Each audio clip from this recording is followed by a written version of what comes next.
Hello everyone, welcome back to my YouTube channel. Hope you guys are doing well. तो आज हम discuss करेंगे history से related most important MCQs जो कि आपके प्रीवियस एग्ज़ाम में पूछे गए हैं। तो ये वाले क्वेश्चंस आपके लिए बहुत ही ज़्यादा बेनिफिशियल होंगे, तो इनको हम डिटेल से डिस्कस करेंगे। तो आपको सिंपली क्या करना है, आपको खुद को चेक करना है कि आपके इन क्वेश्चंस में से कितने क्वेश्चंस सही होंगे व कितने गलत होंगे। तो वीडियो को शुरू करने से पहले वीडियो को लाइक ज़रूर करें। अगर आप पहली बार हमारे चैनल पर विजिट कर रहे हो तो ज़रूर से हमारे चैनल लेट्स प्रिपेयर को सब्सक्राइब करें, साथ में बेल आइकन को ज़रूर दबाएं। तो इसी के साथ वीडियो को शुरू करते हैं। बात करें हमारे पहले क्वेश्चन यानी कि क्वेश्चन नंबर 1 की, तो वूलर झील किस राज्य में स्थित है। तो आपको बताना है वूलर झील किस राज्य में है। तो वूलर झील है जम्मू कश्मीर राज्य में। ऑप्शन यहाँ पर सी करेक्ट हो जाएगा। अगर जम्मू कश्मीर की बात करें तो जम्मू कश्मीर में बहुत सारी झीलें हैं। तो बेसिकली हम कुछ इम्पोर्टेंट झीलों की बात करेंगे, जैसे डल झील हो गई, गाड़सर झील हो गई, अनंतनाग हो गई, वेरीनाग, शेषनाग, फिर गंगाबल हो गया, फिर एक और आती है मानसबल। मानसबल।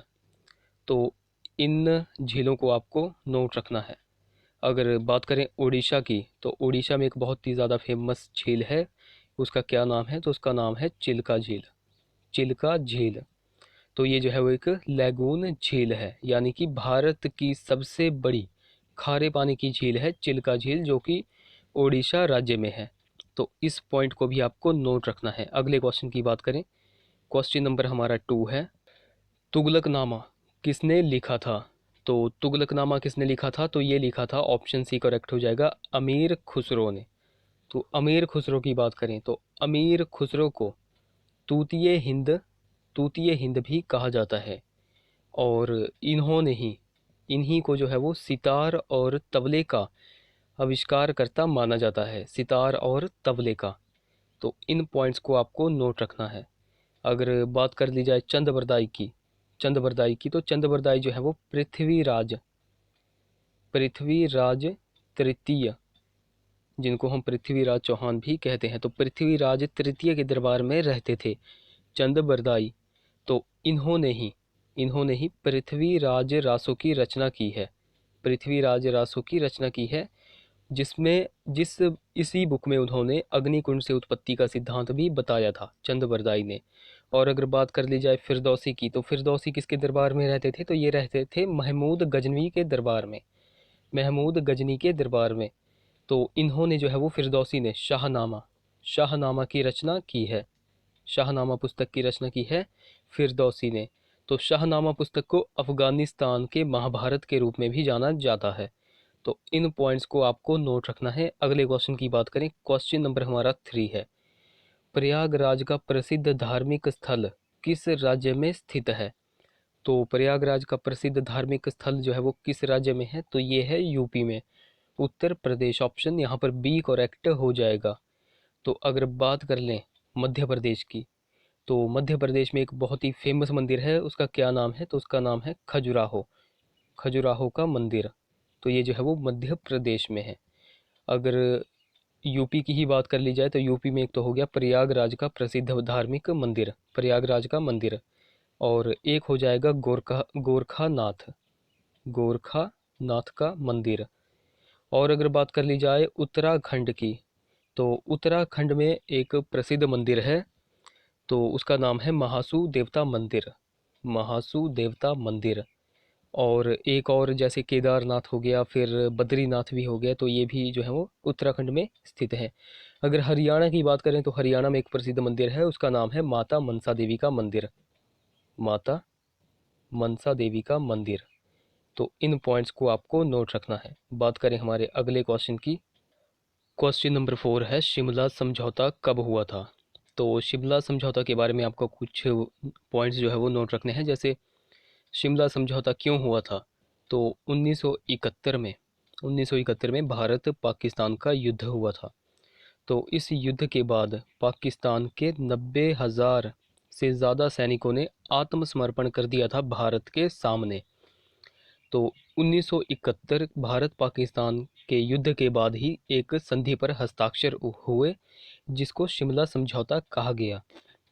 तो इस समझौते में तो इस समझौते में भारत की तरफ से जो था वो इंदिरा गांधी और पाकिस्तान की तरफ से पाकिस्तान के प्रधानमंत्री जुल्फ़िकार अली भुट्टो शामिल थे। तो ये समझौता फिर कब हुआ था?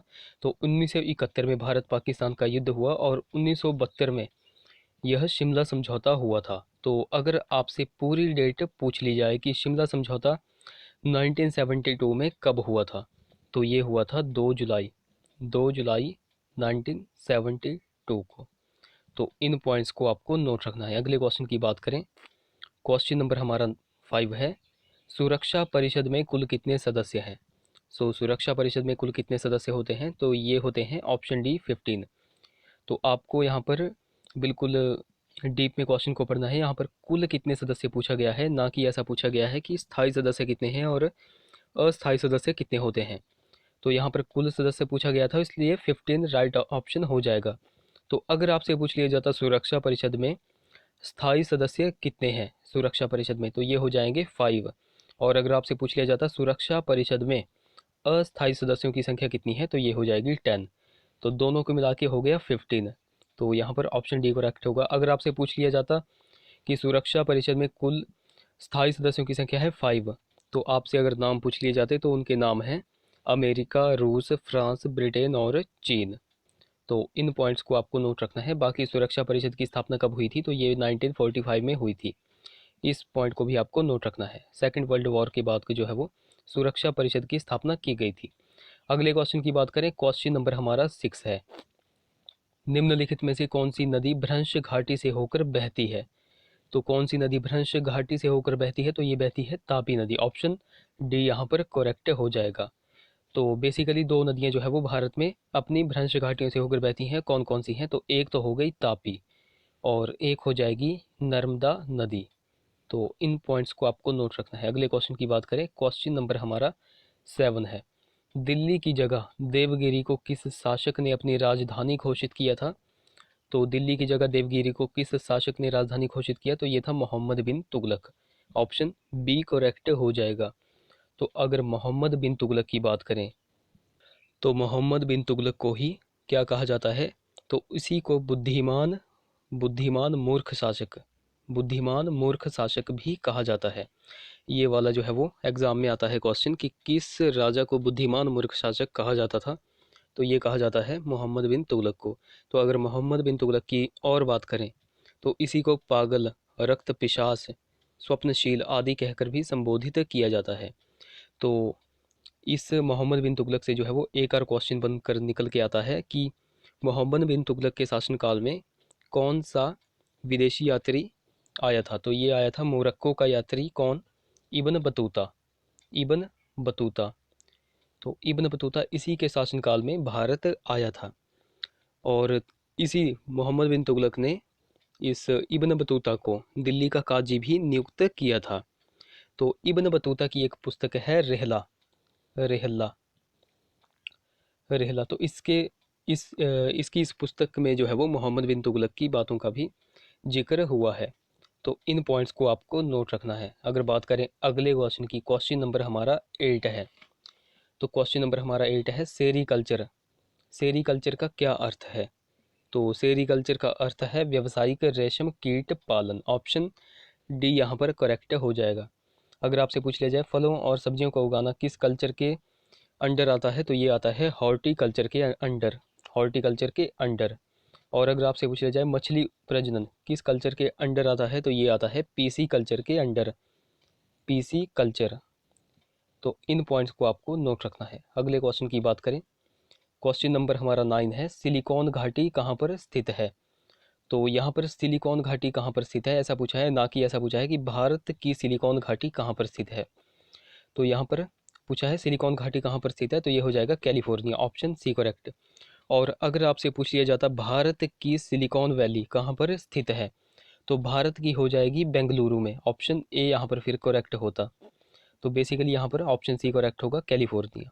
अगले क्वेश्चन की बात करें, क्वेश्चन नंबर हमारा 10 है, कोलकाता किस नदी के किनारे स्थित है? कोलकाता किस नदी के किनारे स्थित है, तो यह है हुगली नदी के किनारे स्थित। ऑप्शन बी यहाँ पर करेक्ट हो जाएगा।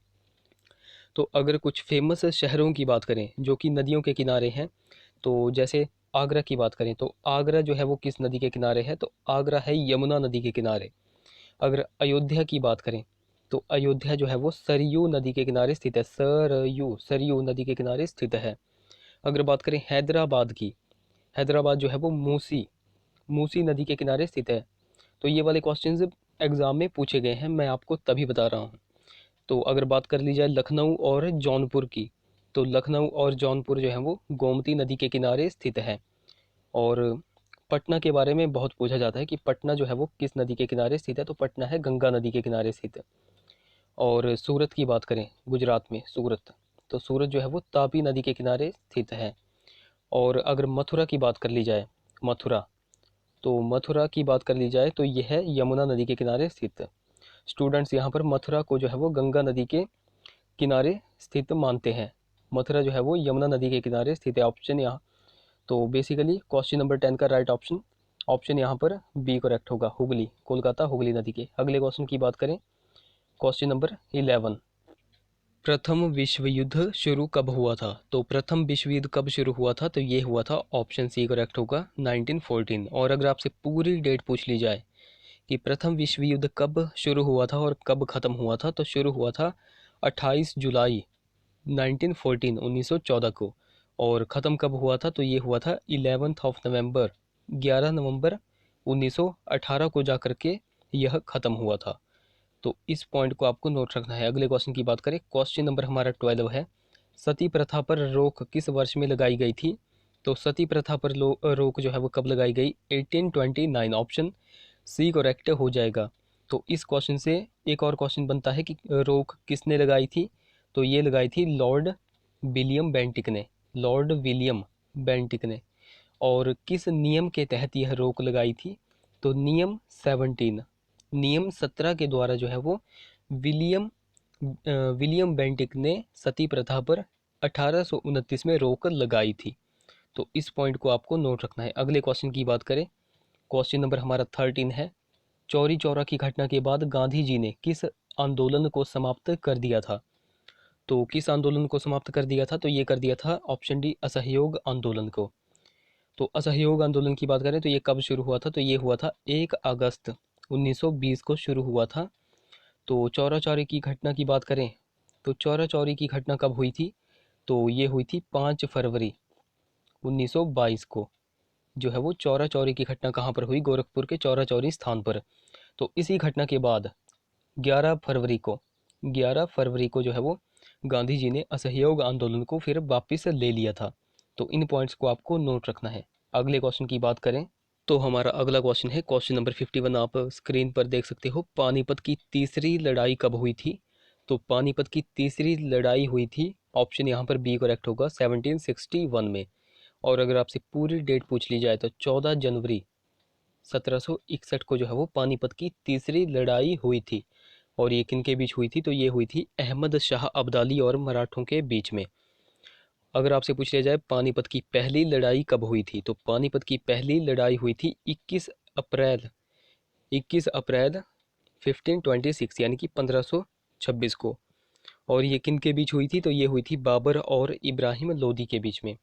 और पानीपत की दूसरी लड़ाई की बात करें, पानीपत की सेकंड वॉर जो है वो कब हुई थी, तो 5 नवंबर 1556 को, 1556। और ये किन के बीच हुई थी, तो ये हुई थी अकबर और हेमू के बीच में। तो इन पॉइंट्स को आपको नोट रखना है। अगले क्वेश्चन की बात करें, क्वेश्चन नंबर हमारा 52 है, कनिष्क किस वंश का शक्तिशाली शासक था, तो कनिष्क जो है वो किस वंश का शक्तिशाली शासक था, तो ये था कुषाण, ऑप्शन सी करेक्ट हो जाएगा। तो कनिष्क की बात करें तो ये 78 ईस्वी 78 ईस्वी में गद्दी पर बैठा था। और गद्दी पर बैठने के समय शक संवत इसने चलाया था, जो कि आज भारत सरकार द्वारा भी चलाया जाता है, शक संवत। तो कनिष्क की बात करें तो कनिष्क की राजधानी कहाँ पर थी, ये वाला एग्जाम में बहुत बार पूछा जाता है क्वेश्चन कि इसकी राजधानी कहाँ पर थी। तो इसकी राजधानी थी पुरुषपुर में, जिसको हम वर्तमान पेशावर भी कह सकते हैं। तो बौद्ध धर्म की चौथी बौद्ध संगीति जो है वो किस राजा के शासनकाल में हुई थी, तो ये कनिष्क के ही शासनकाल में बौद्ध धर्म की चौथी बौद्ध संगीति हुई थी। और कनिष्क के राजवैद्य का नाम पूछा जाता है। तो कनिष्क के राजवैद्य का नाम था चरक। ऑप्शन तो क्वेश्चन नंबर 52 का राइट ऑप्शन ऑप्शन सी। तो गाइज यहाँ पर हमने टॉप 15 एमसीक्यूज़ को बिल्कुल डिटेल से डिस्कस किया। तो आई होप वीडियो आपको इन्फॉर्मेटिव लगी होगी। अगर वीडियो अच्छी लगी होगी तो ज़रूर से वीडियो को लाइक करें, शेयर करें, चैनल को सब्सक्राइब करें और साथ में बेल आइकन को ज़रूर दबाएं। तो चलिए दोस्तों, मिलते हैं अब अगली वीडियो में। Till then take care.